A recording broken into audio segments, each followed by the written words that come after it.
Bismillahirrahmanirrahim. Assalamualaikum warahmatullahi wabarakatuh.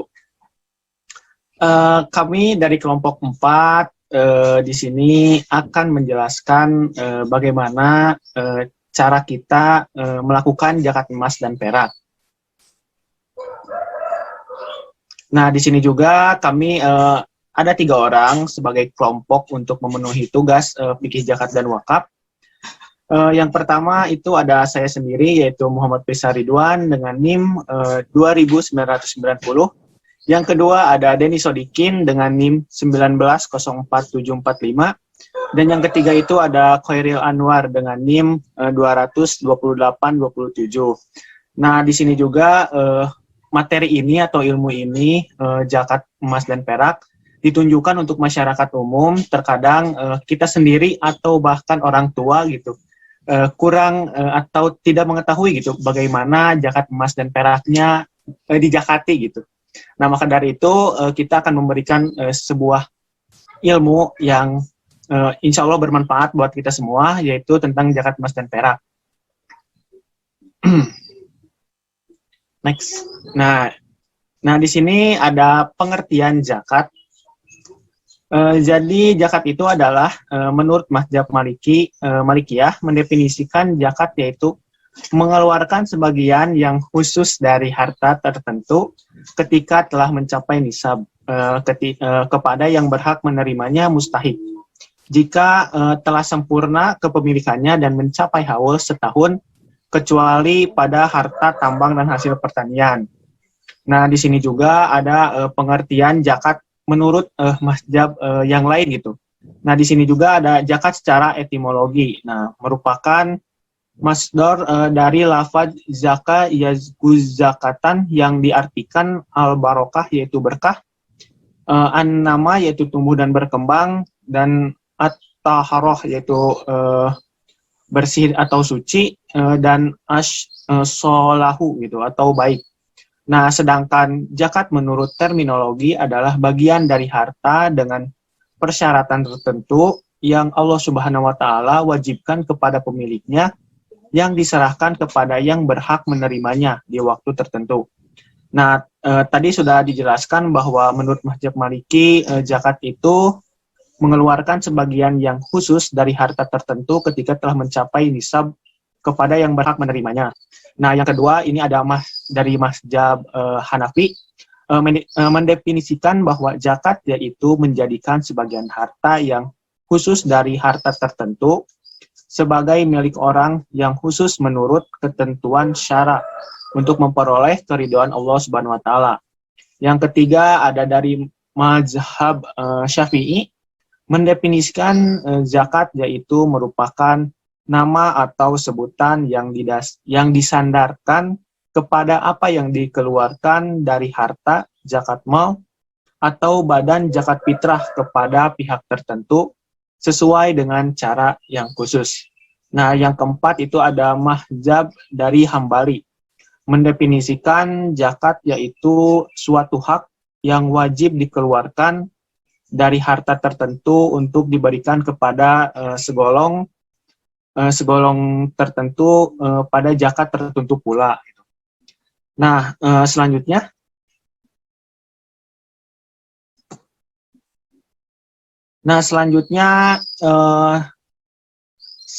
sebelum membahas tentang dasar hukum zakat, kita akan hikmah dari zakat itu sendiri gitu. Nah, yang pertama itu zakat itu menjaga dan memelihara harta dari incaran mata dan tangan para pendosa dan pencuri.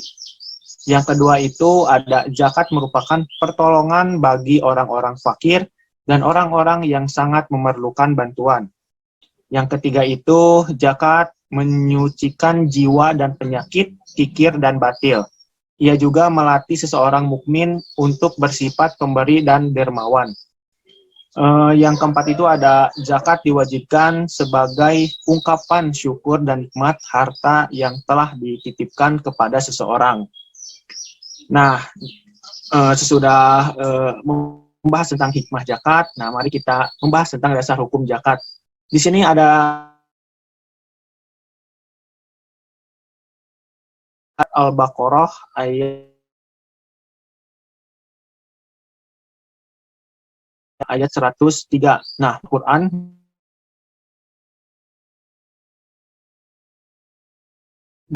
bahwasanya dan laksanakanlah sholat, tunaikan zakat dan rukunlah beserta orang-orang yang ruku. Nah, menurut Quran surat At-Taubah ayat 103 bahwasanya ambillah zakat dari harta mereka guna membersihkan dan menyucikan mereka dan berdoalah untuk mereka, sesungguhnya doamu itu menumbuhkan ketentraman jiwa bagi mereka. Allah Maha mendengar, Maha mengetahui. Selanjutnya.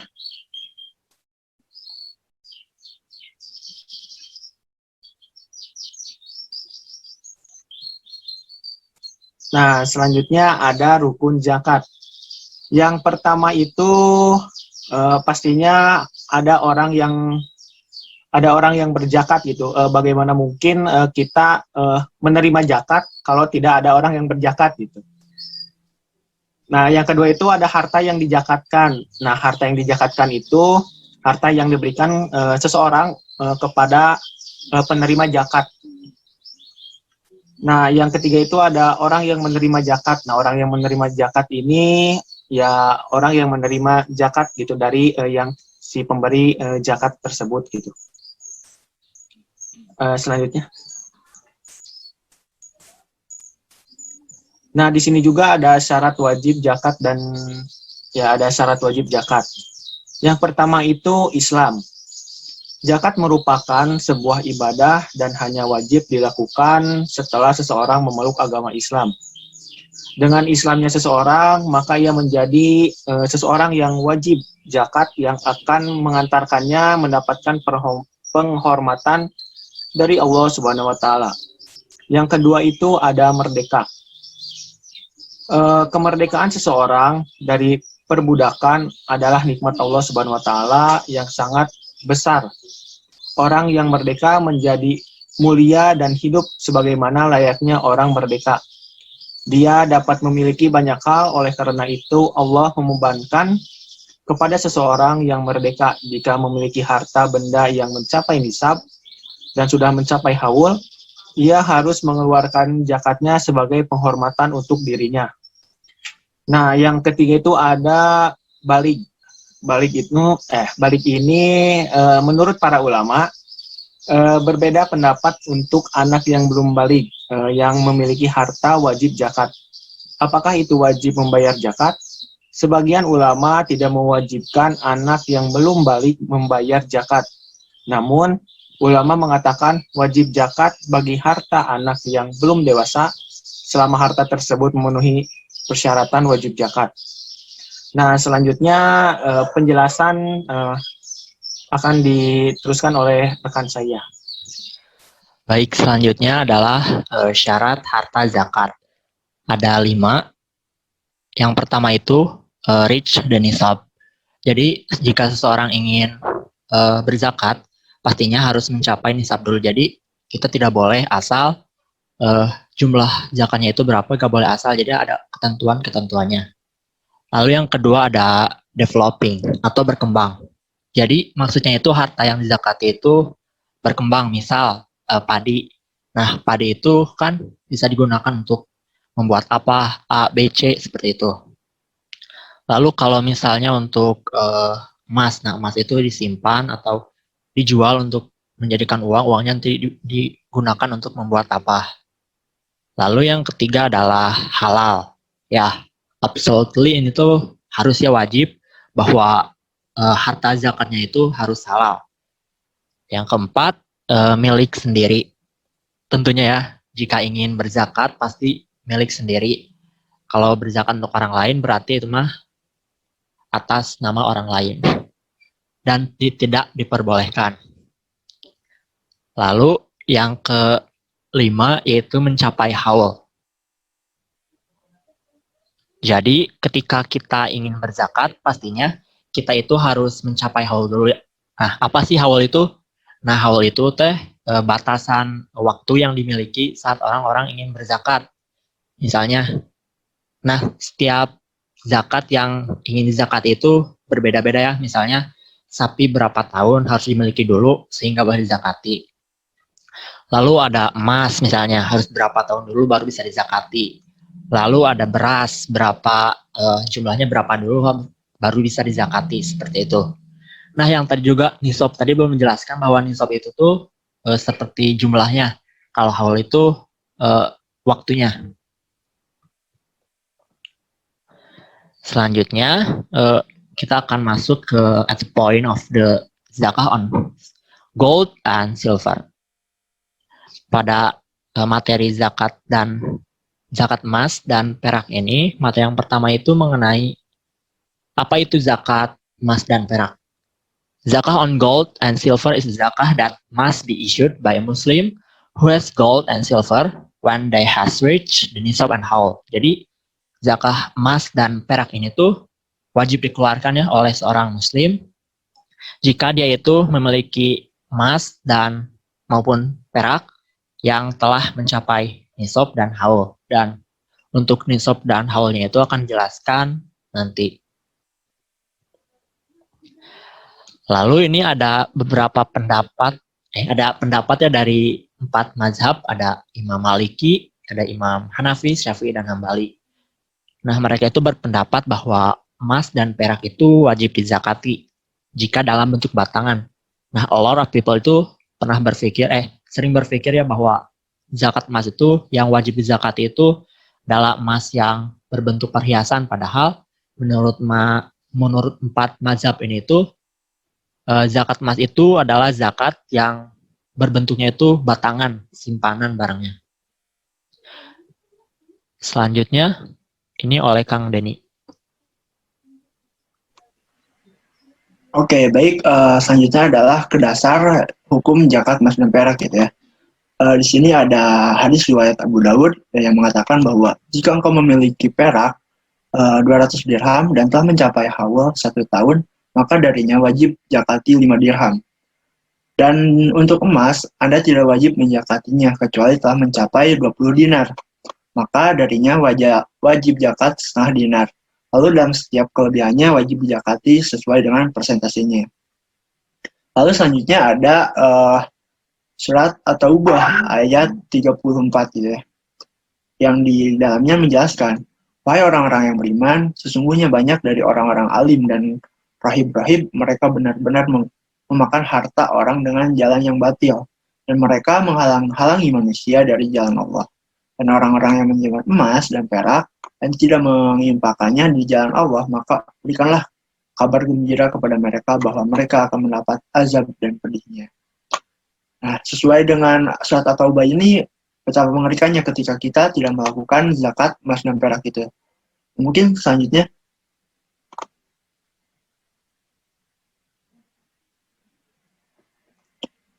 Selanjutnya ada syarat dan ketentuan zakat emas dan perak gitu ya. Yang pertama ada mencapai nisab ya, seperti halnya dikatakan tadi, kita harus berzakat sesuai dengan nisabnya gitu, atau sudah mencapai nisab. Lalu kedua telah mencapai haul, yaitu berlalu 1 tahun. Lalu yang ketiga bebas dari hutang atau kekurangan dari nisab gitu ya.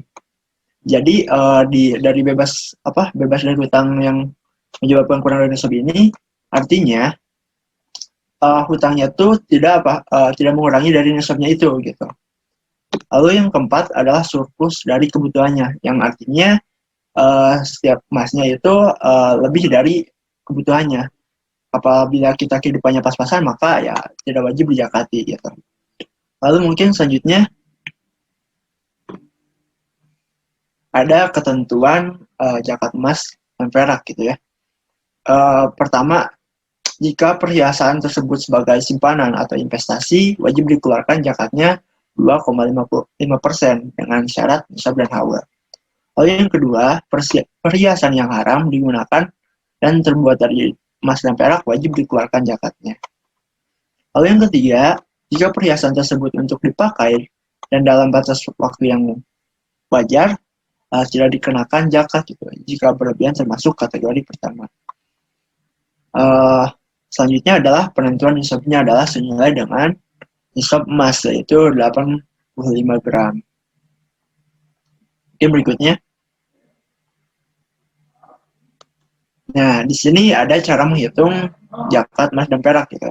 Yang pertama, jika seluruh emas yang dimiliki tidak dipakai atau dipakainya hanya setahun sekali, maka zakatnya sama dengan emas perak yang dimiliki dikali harga perak dikali 2,5%. Lalu yang kedua, jika emas peraknya dimiliki yang dimilikinya dipakai, rumusnya zakat sama dengan emas perak yang dimiliki dikurangi emas perak yang dipakai dikali harga emas dan perak dikali 2,5% gitu. Nah, mungkin itu dari cara menghitung zakat emas dan perak ya. Selanjutnya,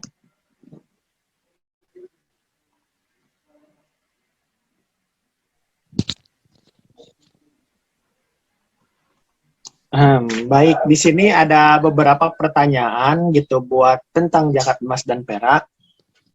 Untuk nomor 1 dan nomor 2 itu akan dijelaskan berupa bentuk video gitu supaya lebih jelas untuk menjelaskan bagaimana cara kita menghitung zakat emas dan perak.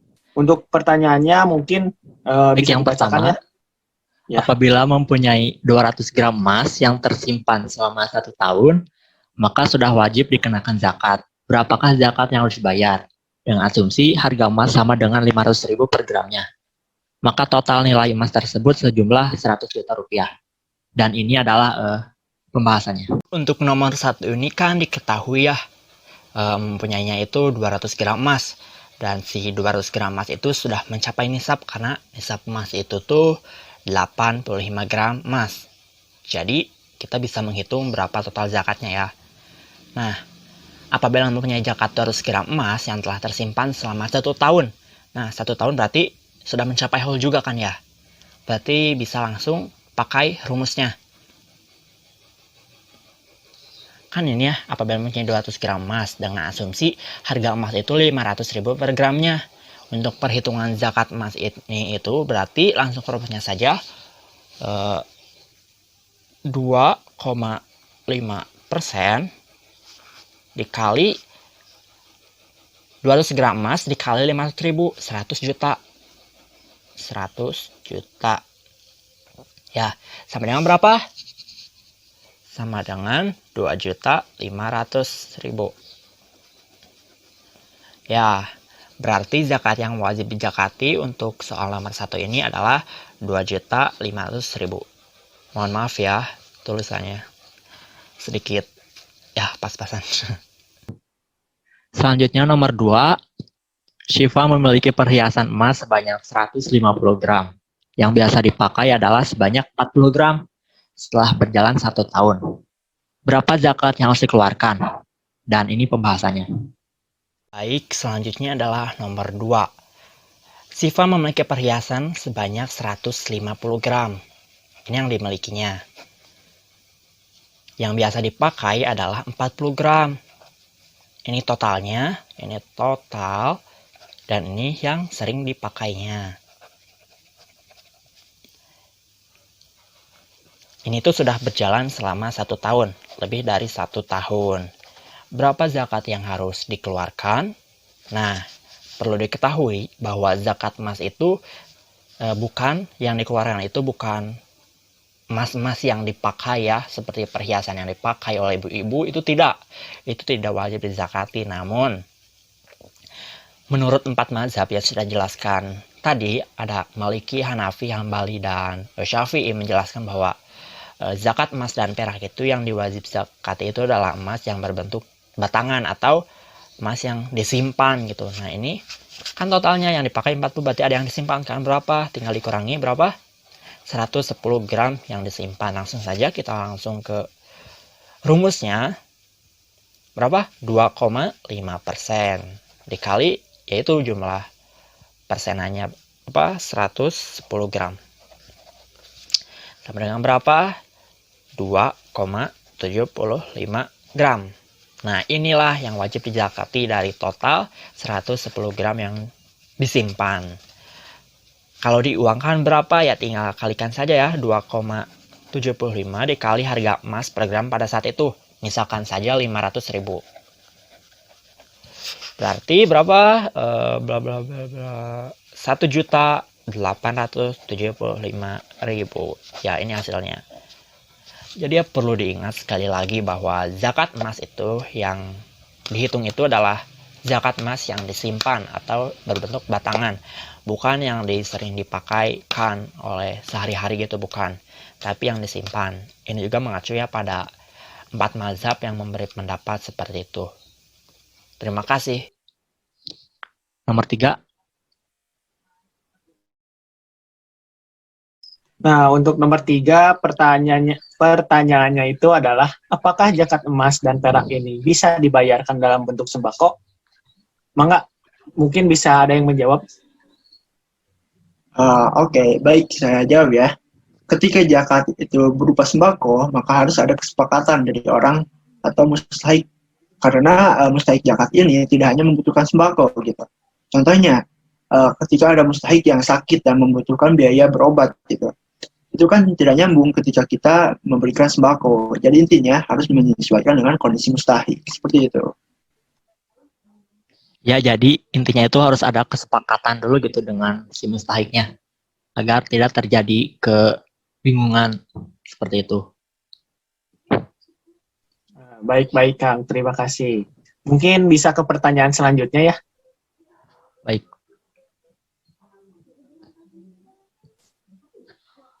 Nah, ini ada pertanyaan yang keempat, yaitu sekarang kan ada yang dinamakan emas online, Pak. Nah, bagaimana hukumnya kita membayarkan zakatnya pun secara online pula gitu?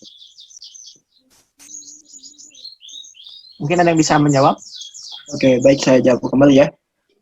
Kita mentransfer ke lembaga pengelola zakat dan lalu oleh lembaga itu disalurkan kembali kepada mustahik berupa uang, maka itu diperbolehkan. Oke, mungkin seperti itu.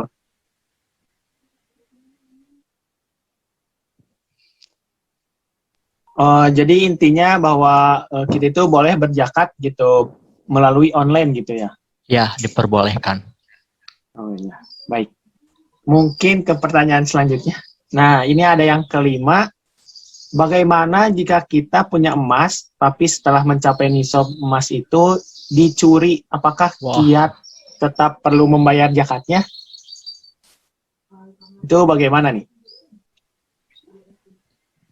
Oke, baik. Ini kan kasusnya dicuri ya. Bila dicuri itu berarti mengurangi nisab dan itu jatuhnya kepada musibah gitu ya.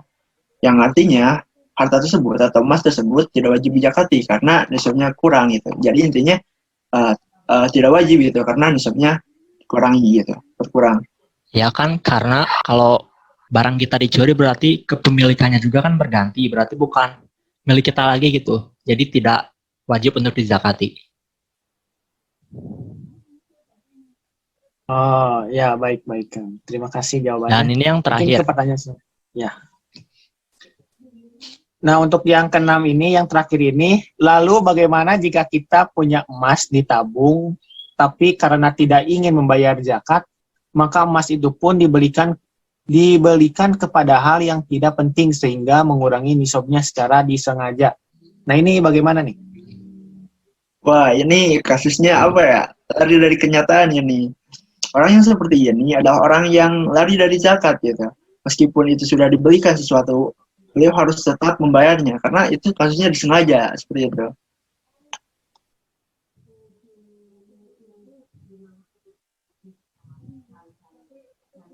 Oh, baik-baik Kang. Terima kasih atas jawabannya. Nah, untuk jawaban nomor 1, nomor 2 ini gimana, Kang Koiril? Itu nanti di-cut. Oh iya, siap. Mungkin apa ada pertanyaan lain? Sepertinya cukup ini Kang ini ada. Bagaimana jika ada? kita punya emas yang itu perhiasan tapi tidak punya itu apa sih yang batangan emas itu, apakah masih tetap harus berzakat? Tapi emas perhiasannya itu tuh disimpan gitu, nggak digunakan. Bisa diulang lagi gimana?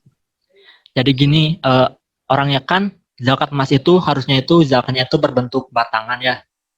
Ya. Namun ini tuh ada orang yang tidak mempunyai emas batangan tapi memiliki perhiasan yang disimpan gitu, tidak digunakan. Apakah itu masih tetap wajib dizakati atau tidak? Kalau ini izin menjawab ya saya. Kalau menurut pendapat saya bahwa ini itu kan tergolong perhiasan gitu. Nah, perhiasan ini tuh jadi zakatnya berbeda gitu sama dengan emas dan perak gitu. Kalau tadi kan sudah disebutkan bahwa emas dan perak ini kan batangan gitu, harus dijakatinya, sedangkan ini perhiasan gitu, perhiasan. Nah, itu beda lagi untuk zakat perhiasan. Mungkin seperti itu. Oh ya, ini ada pendapat lain juga ya, saya pernah mendengar gitu ya. Nggak tahu benar, nggak tahu salah. Ini untuk diskusi aja mungkin. Mungkin ini bisa dizakati asalkan tidak digunakan seperti itu. Terima kasih. Ya.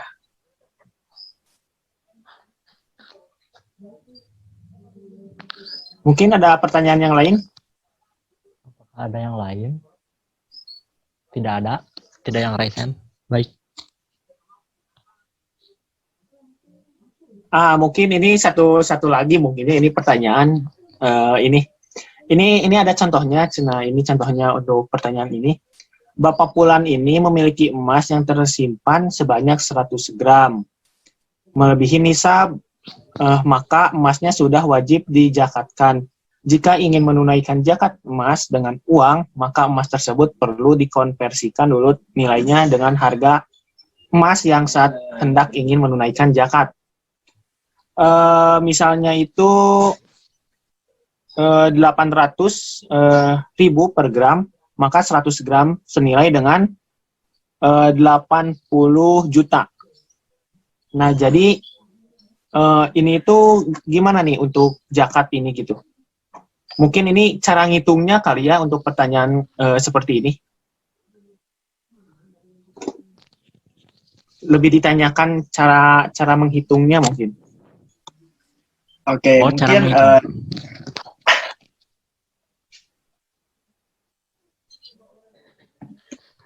untuk cara menghitungnya kan tadi di soal nomor 2 sudah ada, bisa dicek kembali.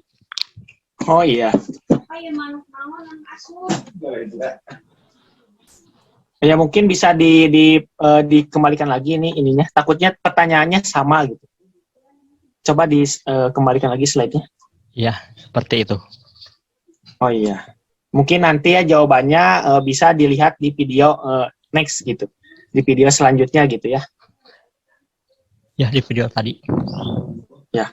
Mungkin cukup sekian penjelasan dari emas dan perak dari kelompok 4. Mudah-mudahan apa yang dijelaskan bermanfaat bagi kita semua.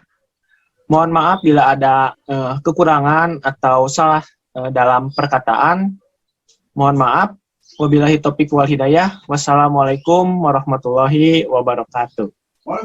Waalaikumsalam warahmatullahi wabarakatuh.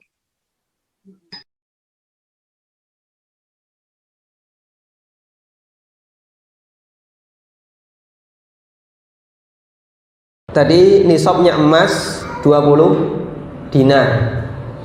1 dinar Islam nilainya 4/4 gram emas. Berarti kalau 20 dinar 20 kali 4/4 gram ketemunya adalah 85 gram emas. Kalau Anda nemukan ada referensi 83, saya tidak tahu itu perhitungannya bagaimana, tapi yang benar 25. Mungkin kalau 23 seperempatnya nggak dihitung. Kemudian kalau kita asumsikan harga emas sekarang adalah 500.000 per gram, berarti nilai nisab zakat 42,5 juta. Orang yang sudah punya tabungan senilai 43 juta ke atas, dia berkewajiban atau dia memiliki harta senilai 1 nisab. Kewajiban zakatnya setelah turun 1 haul, 1 tahun. Kemudian nisab perak 200 dirham. 1 dirham sekian. Cara niteni dirham ini biar nggak lupa ya. Ada orang sering kalau dinar dia hafal, kalau dirham susah. 3 gram kurang 0,25 kurang seperempat. 3 gram kurang seperempat. Makanya biasanya perhitungannya digenapkan. Di tempat kita ada orang yang jual dirham. 1 dirham berapa Pak? Di Indonesia 60.000. Gerakan dinar dirham itu, gerai dinar dirham itu menjual dirham, 1 dirham harganya 60.000. Karena mereka menggunakan standar ini 20.000 per gram untuk harga perak. Berarti ini kan kurang lebih senilai 3 gram. Terus digenapkan jadi 60.000. Berarti kalau 200 dirham ketemunya 600 kurang 5. 600 kurang 5. Nah, cara orang Jawa ngitung kayak gitu Pak.